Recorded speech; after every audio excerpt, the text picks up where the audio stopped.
Neste vídeo, nós estaremos gerando um paraboloide hiperbólico a partir de circunferências e de listas. Então, vamos começar aqui gerando um círculo a partir do ponto base dele em x, y, z, né? E o seu raio. Deixa eu desligar o grid do Rhinoceros com o botão F7. Criar o ponto x, y, z, apenas para desaparecer essa grade que ele pede, uma vez que ele esteja pedindo o plano da circunferência. Se eu associar esse ponto a este plano, isso naturalmente desaparece. Vamos especificar um raio aqui de 10.0 para que trabalhemos com pelo menos uma casa após a vírgula, né, uma casa decimal. Reduzo o raio aqui. Joia. Vamos realizar então uma cópia desse círculo a partir do comando move. Vou associar o nosso círculo à geometria aqui do nosso move. E então, o eixo de translação, de modificação do nosso move, será através do eixo Z, ao qual estarei associando então um novo slider, uma cópia desse primeiro, para que eu possa estar especificando a distância entre ambas as circunferências. Joia! Está aqui nossas circunferências. Da mesma forma como acabamos de fazer com a linha, vamos utilizar então da opção do Divide Curve. Divide Curve, está aqui o nosso componente. E vou duplicá-lo para que ele seja aplicado a cada uma das duas circunferências. Primeiro essa daqui, segundo a essa daqui. Joia! Vamos criar um slider com números inteiros, então, com 10 divisões. Vou associar ao primeiro e também ao segundo Divide Curve, para que possamos dividir ambas as curvas, ambas as circunferências, na mesma quantidade de pontos, na mesma quantidade de segmentos. Joia! E conforme nós vimos antes, nós temos então uma lista sendo gerada aqui para a primeira circunferência e também uma lista sendo gerada aqui para a segunda circunferência. Percebam que, naturalmente, os valores dos pontos são basicamente os mesmos em ambas as listas. Os x e y são absolutamente idênticos em ambas as listas, variando apenas o eixo z, né, onde todas aqui têm z com valor 0, e em todas aqui nós temos z com valor 4.9, que foi o valor especificado no nosso slider primeiro aqui. Conforme eu vario então a distância entre uma coisa e outra, necessariamente a nossa lista vai sendo atualizada com um novo valor em z. Mas os valores em x e y continuam absolutamente idênticos, porque são correspondentes em ambas as circunferências. Joia!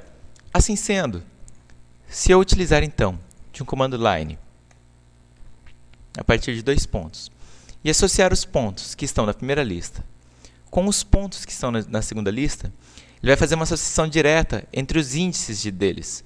Ou seja, o índice 0 de uma lista vai ser associado ao índice 0 da segunda lista, o índice 1 da primeira lista com o índice 1 da segunda lista, o índice 2 da terceira com o índice 3 da terceira, e assim por conseguinte. Então, todas elas serão associadas pelos seus índices, sempre o 0 com 0, o 1 com 1, o 2 com 2 e assim por conseguinte. Nós temos uma opção, então, de mudar os índices dessas listas com a intenção de produzir outros diferentes resultados para as nossas divisões aqui. Nós temos a opção, voltando à aba Sets, List, nós temos a opção Shift List, ou seja, para dar offset em todos os itens de uma lista. Nós vamos deslocar apenas seus índices. Com o Shift List aqui, então, deixa eu trazer um painel para que nós possamos vislumbrar o que está acontecendo em ambas as situações. Vou associar aqui a lista original com seus pontos e uma segunda lista que vai nos mostrar os resultados transformados da primeira lista. Vamos trazer a lista então para o Shift List. Está aqui. Na segunda opção aqui, nós temos o offset da lista, ou seja, o deslocamento dos elementos na lista. Deixa eu associar um slider de números inteiros aqui. Vou deixá-lo com índice 0 e associar ao Shift List. Uma vez que eu tenha nosso shift list com 0 transformação, nós vamos perceber que ambas as listas são perfeitamente idênticas na posição dos nossos elementos. Uma vez que eu utilizo de uma deformação no nosso shift list, percebam que o primeiro elemento, quer dizer, que o elemento de índice 1 aqui na nossa lista é deslocado para o 0. Ou seja, é como se nós estivéssemos pegando este elemento e puxando ele para cima. Então, ele passa a ser o primeiro elemento da lista, seu índice passa a ser 0. E aquele primeiro elemento que nós tínhamos, então, como índice 0, passa então a ser o último. Nós estamos deslocando a lista inteira para cima, em apenas uma unidade. Se nós pensarmos que seus índices estão, então, sendo deslocados em um para cima, ao invés de associar direto a lista dividida para fazer essas linhas, eu vou associar, então, agora a lista modificada, aqui como segundo ponto, e, naturalmente, nós estamos aqui, então, a deformação de índices operando na nova linha. O item 0 da primeira passa a